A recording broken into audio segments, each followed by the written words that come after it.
नेपालीहरूको मान पर्व तिहार नेपालमा कसरी मनाउँदै आइरहेको छ, यसको इतिहास के छ भन्ने कुराहरू म यो भिडियो मार्फत आफूले जानेका बुझेका केही भनाइहरू राख्न गइरहेको छु। तिहार र दीपावली वा एम पञ्चका नेपालमा मनाइने दोस्रो ठुलो चाड हो, जुन कार्तिक महिनामा 5 दिनसम्म मनाइन्छ। यो पर्व हिन्दू धर्ममा आधारित छ र प्रकृति, जनावर र दाजुभाइ बहिनीहरूको सम्बन्धको सम्मान गर्ने पर्वको रूपमा यो पर्वलाई चिनिएको छ, बुझिएको छ। इतिहासको कथा अनुसार यसलाई यसरी पनि बुझ्न सकिन्छ, यमराज र यमुनाको कथाले पनि यो तिहारलाई वर्णन गरेको छ।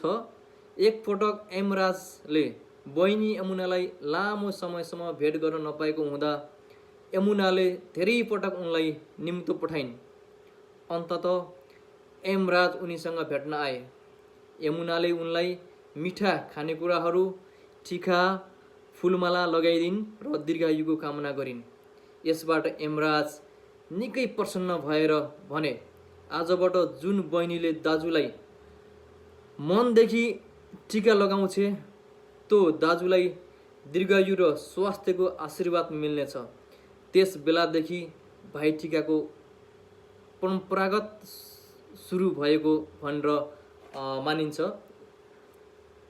अर्को रहेको छ लक्ष्मी पूजा र दीपावलीको इतिहास। लक्ष्मी पूजा र दीपावलीको इतिहासलाई कसरी चित्रण र वर्णन गरिएको छ भन्ने विषयमा पनि म थोरै कुराहरू भन्नेछु। लक्ष्मी पूजा तिहारको तेस्रो दिन वा धनकी देवी लक्ष्मीको पूजा गरिन्छ।